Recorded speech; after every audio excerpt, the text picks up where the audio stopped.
La chose que chaque évitant tente désespérément de dissimuler au moment précis où il se rend compte qu'il tombe réellement amoureux n'est pas ce que la plupart des gens imaginent.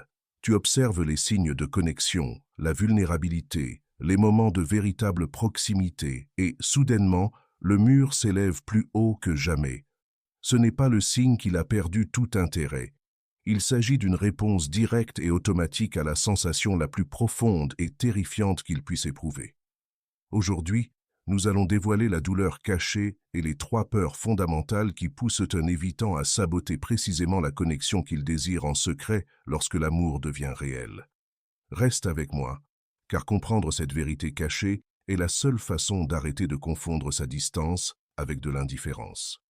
Le moment où un évitant commence à tomber amoureux n'est pas un moment de joie, c'est une crise interne. Pour quelqu'un dont tout le système émotionnel est construit sur l'autosuffisance et la suppression du besoin, le sentiment de connexion profonde et authentique menace directement son sentiment de sécurité. Ce qu'il cache, ce n'est pas un manque de sentiment, mais la découverte de sa propre dépendance. Il cache le fait qu'il n'est plus émotionnellement indépendant, que son bonheur, désormais, dépend en partie d'une autre personne. Cette prise de conscience déclenche une énorme et automatique réponse de désactivation destinée à restaurer sa sensation de contrôle et d'autopréservation. Ce moment d'illumination n'arrive pas doucement. Il frappe comme un choc physique, un resserrement soudain dans la poitrine, une vague de panique qui submerge le système nerveux sans avertissement. L'évitant peut être en pleine situation normale, en train de partager un repas, allongé dans le lit à côté de quelqu'un ou lors d'une conversation ordinaire, lorsque, soudain, son cerveau réalise l'ampleur de ce qu'il ressent. Le confort qu'il éprouvait se transforme instantanément en danger. Son rythme cardiaque augmente. Sa respiration devient superficielle. Chaque fibre de son être crie que quelque chose ne va pas, qu'il a trop baissé la garde, qu'il est exposé d'une manière qui paraît menaçante. Ce qui rend ce moment si dévastateur, c'est qu'il vient souvent après une période de bonheur authentique. L'évitant s'est permis de se détendre dans la connexion. Il a profité de la chaleur, de la compagnie, du sentiment d'être compris. Mais ce plaisir devient le déclencheur. Dès que son cerveau reconnaît qu'il dépend de cette sensation, qu'il espère voir cette personne, que sa journée semble incomplète sans contact, les alarmes se mettent à sonner. La dépendance et le danger, l'attachement et la menace, et l'amour, qui devrait être réconfortant et sécurisant, se transforme en piège qui se referme sur lui. Les sensations physiques accompagnant cette réalisation sont puissantes. Il ressent une impression d'étouffement, même dans un espace ouvert. Il se sent acculé, même si personne ne le contraint. Le corps de l'évitant réagit comme s'il était poursuivi par un prédateur, alors qu'en réalité, il est simplement face à quelqu'un qui l'aime. Cette dissociation entre la situation réelle et sa réponse physiologique rend l'expérience si confuse et intense. Il ne peut pas rationaliser son chemin hors de ça, car son système nerveux a déjà décidé qu'il est en danger. Cette crise interne se manifeste par un besoin soudain et intense de s'éloigner, souvent juste après un pic d'intimité. Vous avez peut-être passé un week-end merveilleux, eu une conversation profonde ou partagé un moment où il s'est vraiment ouvert. À cet instant, son système considère la proximité comme un signal de danger. Le sentiment amoureux est interprété comme une perte de contrôle, et la seule façon connue de récupérer ce contrôle est de créer de la distance. Ce n'est pas un choix délibéré pour te blesser, c'est une réaction automatique. Il ne fuit pas toi, il fuit la sensation de dépendance que représente l'amour. La première peur fondamentale qui alimente ce sabotage est la peur d'engloutissement. Pour l'évitant, l'amour est synonyme d'être consommé, de perdre son identité et de voir ses limites envahies. Quand il commence à tomber amoureux, il ressent l'élan naturel vers la fusion, le partage, la proximité. Cet élan est aussitôt contré par une force primitive, la peur que, s'il te laisse entrer, tu vas prendre le contrôle de sa vie, de son temps, de son espace. Il craint que tes besoins deviennent écrasants et qu'il se retrouve piégé dans une situation où il donne en permanence sans jamais recevoir l'espace dont il a besoin. Cette peur est si intense qu'elle écrase les sentiments positifs de l'amour, le poussant à te repousser pour rétablir son périmètre émotionnel. La peur d'être englouti apparaît de façon très spécifique. Quand la relation commence à lui plaire, lorsqu'il pense à son partenaire toute la journée, lorsqu'il souhaite partager chaque petit détail de sa vie, il interprète ces élans naturels comme des signes qu'il est en train de se perdre. Le désir d'envoyer un message à la mi-journée apparaît comme un besoin. L'idée de passer tout un week-end ensemble ressemble à une obligation. Le simple fait de prendre en compte les préférences de l'autre dans les projets ressemble à une reddition de son autonomie. Cette peur s'amplifie quand les habitudes deviennent routines ou attendues. S'il voit quelqu'un chaque week-end et que cela devient tacitement une règle, l'évitant ressent que les murs se referment. Ce qui semble une agréable constance à une personne sécure ressemble à un contrat contraignant pour un évitant. Il commence à se sentir claustrophobe, comme si son agenda n'était plus le sien, comme si sa vie était absorbée lentement par l'orbite d'autrui. La relation, censée être une source de joie, devient une cage. Et la seule issue qu'ils connaissent pour s'échapper est de rompre la routine, d'annuler des projets, de créer de l'imprévisibilité pour retrouver sa liberté. La peur d'être englouti se manifeste aussi par une hypersensibilité à toute demande perçue. Une simple question telle que « À quelle heure seras-tu à la maison ?» peut agir comme un interrogatoire. Une suggestion anodine de passer du temps ensemble ressemble à une pression. Dire qu'on lui manque peut paraître comme une manipulation émotionnelle. L'évitant est si attentif aux moindres signes que quelqu'un pourrait lui demander quelque chose qu'il interprète même les remarques neutres comme des tentatives de contrôle ou de manipulation. Ce n'est pas la paranoïa, c'est le système entier qui est programmé pour détecter toute menace contre son indépendance. Chaque interaction est filtrée par la question « Est-ce que cette personne essaie de prendre quelque chose à mon détriment ?» La deuxième peur fondamentale est la peur de l'inadéquation.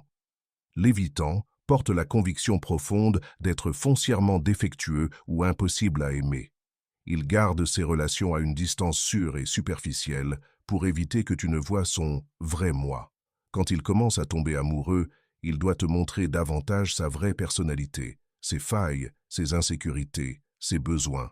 Plus tu te rapproches, plus il est persuadé que tu finiras par découvrir la vérité et partiras. Ainsi, tomber amoureux n'est pas la promesse de la connexion, c'est le compte à rebours du rejet inévitable. Il dissimule son amour car il pense que, si tu savais combien tu comptes, tu aurais le pouvoir total de le blesser, et il est certain que tu l'utiliseras. La peur de l'inadéquation est bien plus profonde qu'une simple basse estime de soi. C'est la croyance d'être défectueux dans sa capacité à aimer et à être aimé.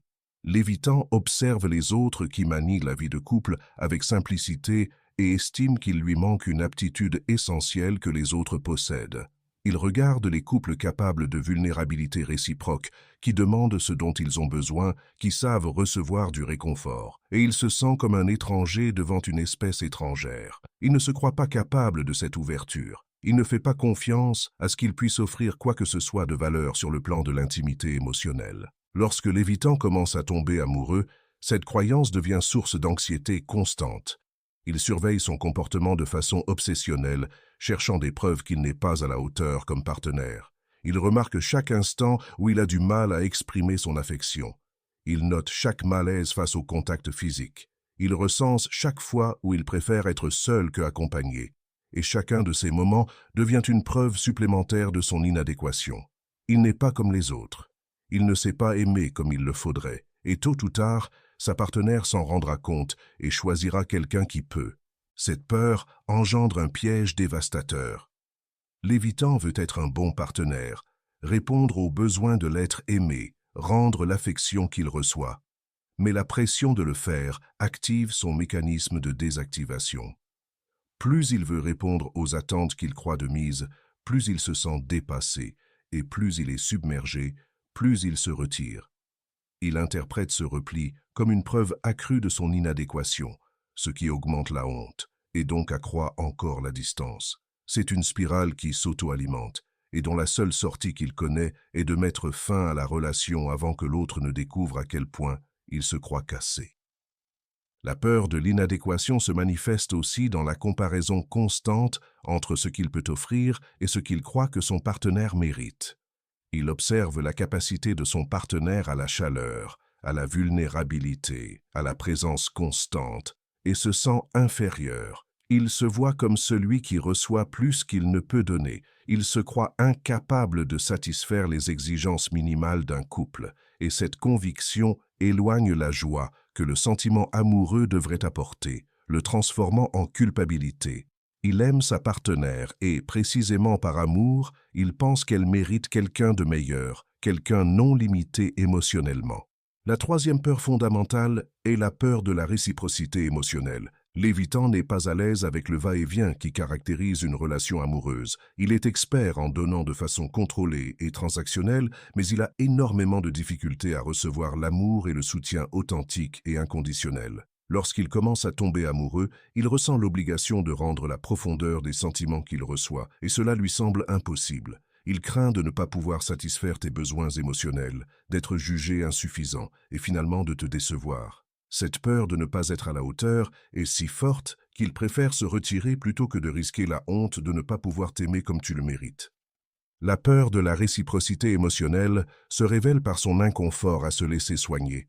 Lorsque son partenaire exprime de l'inquiétude, offre du soutien ou tente de le réconforter en période difficile, l'évitant ne se sent pas aimé. Il se sent redevable. Chaque geste de gentillesse devient une ligne dans la comptabilité, une dette à rembourser.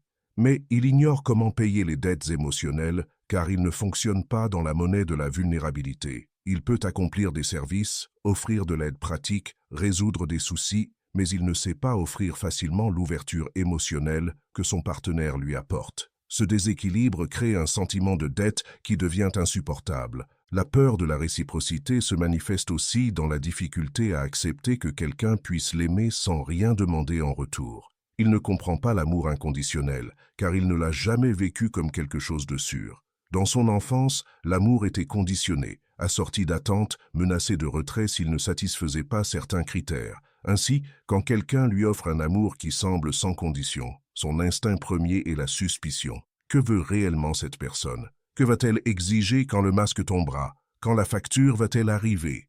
L'évitant ne sait pas accepter le cadeau de l'amour, car il guette le piège à venir. Ce sentiment provoque une ironie douloureuse. Plus son partenaire l'aime, plus il devient mal à l'aise.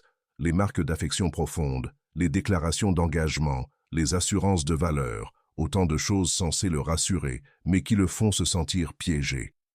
Chaque parole tendre augmente la pression de devoir répondre à un niveau qu'il ne croit pas pouvoir tenir. Chaque geste de soin élève le seuil de ce qu'il se croit obligé de fournir en retour. Et comme il doute de ses capacités à l'atteindre, il finit par ressentir du ressentiment envers l'amour reçu. Cela devient un fardeau, un poids, un rappel de ses propres limites. Voyons maintenant comment cette crise se manifeste concrètement. Le sabotage n'est pas toujours une rupture théâtrale. Il s'agit souvent d'une succession de petits gestes de désactivation calculés. Il peut soudain s'attarder sur un défaut mineur de ta personnalité ou de ton comportement et l'utiliser comme justification pour prendre ses distances. Il devient trop critique vis-à-vis de la relation elle-même, s'interroge sur son avenir ou sa viabilité. Il peut se rendre excessivement occupé par son travail ou ses loisirs, élevant une barrière physique et émotionnelle. Ces comportements n'ont qu'un seul but, ramener l'intimité à un niveau manageable, non menaçant. Il existe un schéma particulier dans la façon dont l'évitant décide de prendre ses distances et le comprendre révèle l'envergure de son conflit intérieur. Le repli n'arrive presque jamais durant une dispute ou un moment tendu. Ces épisodes sont plus simples à gérer car ils offrent une raison logique pour la distance. Le repli survient après les bons moments, après les véritables instants de connexion et de proximité. C'est la paradoxale surprise qui bouleverse tant les partenaires. Pourquoi la distance suite à l'intimité? La réponse se trouve dans la relation de l'évitant avec la vulnérabilité. Lors des instants de profonde connexion, où il s'est laissé voir, où il a partagé quelque chose de vrai, où il a ressenti une réelle proximité, ses défenses tombent, et dès qu'elles baissent, son système d'alerte danger s'active à fond. La proximité jugée sûre sur le moment devient, en rétrospective, effrayante. Il repasse l'interaction en son esprit et se sent exposé, nu, ridicule d'avoir laissé tomber son mur. La honte de la vulnérabilité s'impose et le seul moyen de la gérer est de restaurer son indépendance via la distance. C'est pourquoi l'évitant a souvent tendance à s'éloigner juste après avoir dit quelque chose d'important, après un week-end intime, après la rencontre de la famille ou des amis. Ces jalons relationnels, censés rapprocher, représentent pour lui des points de non-retour. Chaque approfondissement du lien est une avancée en territoire dangereux. Plus il s'enfonce, plus l'envie de reculer devient pressante. Ce n'est pas qu'il n'a pas goûté la proximité, c'est qu'il en a trop profité, et ce plaisir même devient la menace. Le moment du retrait est aussi stratégique, mais pas toujours consciemment. L'évitant crée souvent la distance justement lorsque son partenaire est le plus investi, le plus plein d'espoir, le plus persuadé que la relation progresse. Ce n'est pas de la cruauté, même si c'est l'impression que cela donne. C'est un coup préventif contre l'abandon. La logique de l'évitant peut se résumer ainsi. Si tout va bien, l'autre s'attache, donc la perte potentielle sera plus douloureuse, donc il vaut mieux que ce soit moi qui provoque la perte maintenant, selon mes termes, avant que cela ne survienne selon les siens. Il préfère partir que d'être abandonné. Il préfère infliger la souffrance que la subir. Il sabote exactement quand cela semble le moins rationnel. L'évitant est simultanément attiré vers toi par l'amour qu'il ressent et repoussé par la peur que cet amour provoque. Il est pris dans une boucle douloureuse où son désir le plus profond, la connexion, est aussi sa menace la plus grave, la perte de soi. Il s'emprisonne dans une prophétie auto-réalisatrice où sa peur du rejet l'amène à repousser celui qui lui offre l'amour, assurant ainsi la solitude qu'il redoute le plus. Il choisit de souffrir en silence, te repoussant pour se protéger contre une douleur à venir qu'il juge inévitable. Cet amour caché se manifeste souvent de façon déroutante pour le partenaire sécure ou anxieux. Il peut faire preuve de bouffées d'affection suivies de jours de silence total. Il peut être très présent et attentif un moment, puis totalement absent le suivant. Cela ne relève pas de la manipulation. C'est le symptôme d'un système qui alterne constamment entre le désir de connexion et le besoin de préservation. Les moments de proximité sont l'expression sincère de son amour en devenir, et les moments de distance sont la réponse automatique à la peur que l'amour éveille. L'alternance entre ces deux états épuise l'évitant et laisse son partenaire perplexe. Il y aura des moments où il se permet de ressentir pleinement l'amour, où il baisse la garde et vit dans la chaleur du lien. Ces instants sont vrais, authentiques, mais il ne peut les maintenir. Son système nerveux ne tolère qu'un certain degré de vulnérabilité avant de réclamer le repli. Après une période de proximité, l'évitant doit s'éloigner pour réguler ses émotions, retrouver son identité, se rassurer sur sa propre autonomie et son contrôle. En phase de retrait, l'évitant n'est pas indifférent. Souvent, il pense à son partenaire constamment, il ressent le manque, il veut reprendre contact. Mais la partie de son cerveau qui régule la peur l'en empêche. Il est enfermé dans sa propre forteresse, contemplant le lien qu'il désire sans pouvoir s'en rapprocher. Cette paralysie intérieure est l'un des aspects les plus douloureux de l'expérience évitante. Il sait que son comportement blesse l'être aimé, il voit les dégâts provoqués, mais il ne parvient pas à dominer la réponse automatique qui le maintient dans le cycle de rapprochement et d'éloignement. Il est à la fois le prisonnier et le gardien de son propre cœur. Comprendre cette dynamique cachée est fondamental pour quiconque lie sa vie à un évitant. Cela te permet d'arrêter de prendre sa distance comme le reflet de ta valeur personnelle. C'est le miroir de sa lutte avec sa propre estime et sa capacité d'intimité. Ce changement de regard est le premier pas vers une relation moins réactive et plus compatissante. Cela permet de voir la désactivation non comme du rejet, mais comme un appel au secours qu'il est incapable d'exprimer. Mais cette compréhension ne veut pas dire tout accepter indéfiniment. Elle signifie que tu peux répondre avec force et clarté, et non avec anxiété et besoin. Reconnaître le schéma n'implique pas de l'accepter comme inévitable. Comprendre pourquoi l'évitant agit de la sorte ne t'oblige pas à rester dans une relation qui te fait souffrir. Le but de la connaissance, c'est la clarté, non devenir prisonnier d'une patience sans fin à sacrifier ses propres besoins en attendant que l'évitant change. Il existe des erreurs précises que les gens commettent en découvrant ce schéma, erreurs qui renforcent les peurs de l'évitant au lieu de les apaiser. La première est d'essayer de le convaincre rationnellement que sa peur est injustifiée, s'asseoir et expliquer qu'il est en sécurité, qu'il ne sera pas abandonné, que ses peurs n'ont aucun fondement, ne fonctionnent pas. La peur de l'évitant n'est pas rationnelle. Elle ne repose pas sur des faits de la relation actuelle. Elle découle de schémas profondément gravés dans l'enfance. Aucun raisonnement ne peut dépasser une réponse du système nerveux formée avant même l'apparition du langage. La deuxième erreur est de tenter de prouver sa valeur par un effort accru. Quand l'évitant se retire, Beaucoup réagissent en déployant davantage de patience, de compréhension, en satisfaisant toutes ces envies, sans jamais exprimer les leurs propres.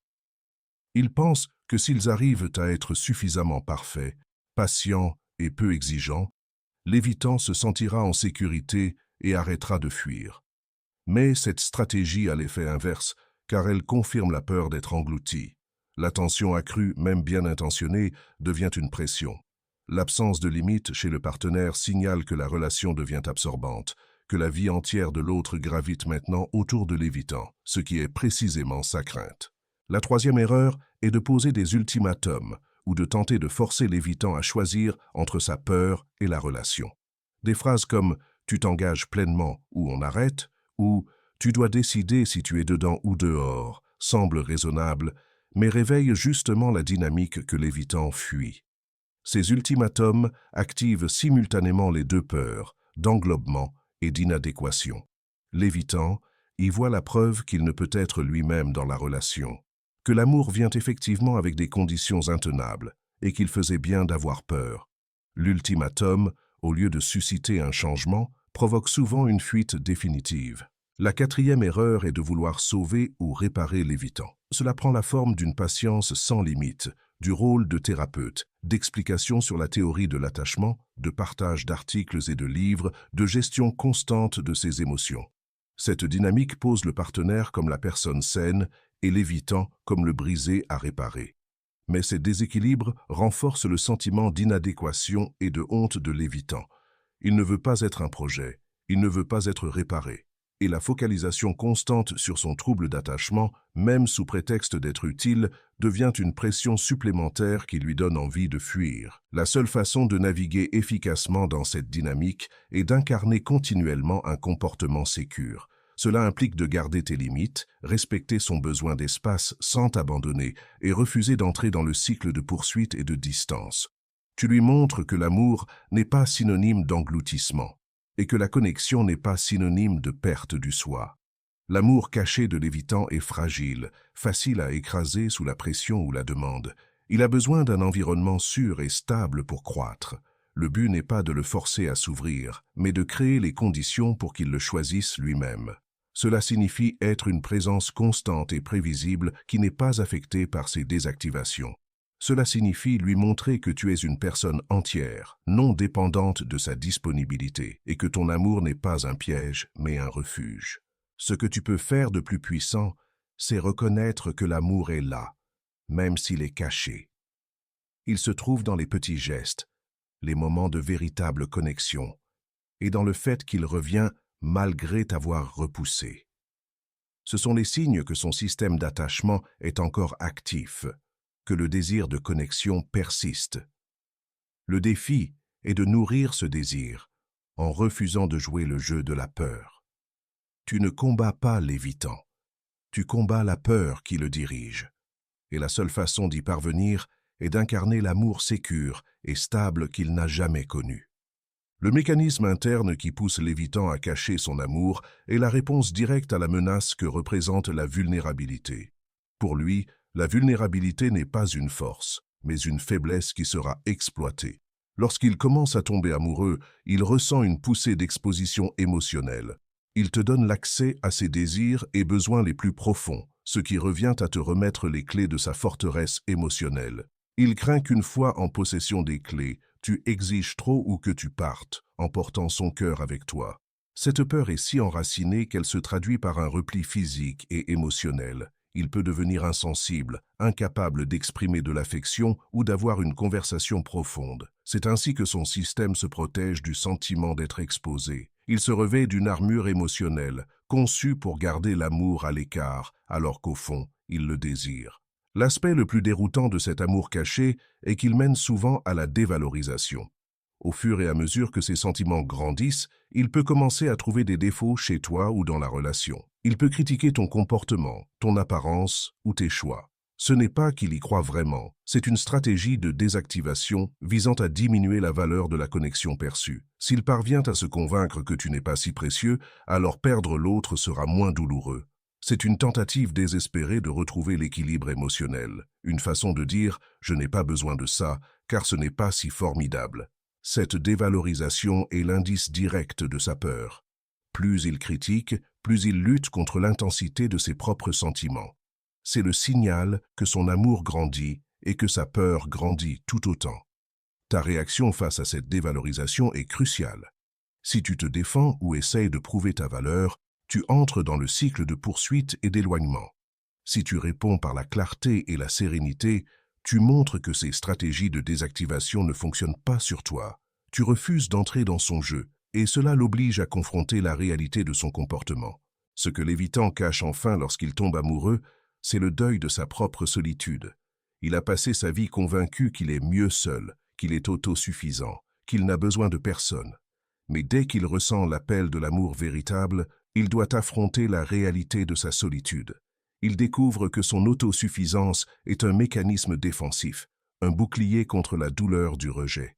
Il pleure la vie qu'il croyait vouloir, la vie d'indépendance totale.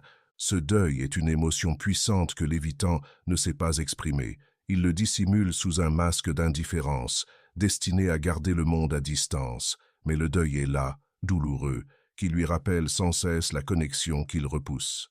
Le défi n'est pas de briser le masque, mais d'être une présence constante et prévisible, lui permettant de se sentir assez en sécurité pour le baisser à ses propres conditions. C'est la seule façon de l'aider à guérir la blessure de la solitude et à accepter la possibilité d'un amour fondé sur une connexion authentique. L'amour caché de l'évitant est le témoignage du pouvoir du cœur humain. C'est un amour qui lutte sans cesse contre la peur qui l'enserre. C'est un amour qui exige énormément de courage pour s'exprimer. Mais si tu sais maintenir cet espace, si tu incarnes le comportement sécure qu'il n'a jamais connu, tu peux ouvrir la porte à une connexion fondée sur l'intimité réelle et le respect mutuel. Cet amour caché est la clé, et ta présence stable est la seule à pouvoir l'ouvrir. Voilà la vérité que chaque évitant cache, et c'est une vérité qui peut libérer les deux. Merci d'avoir regardé.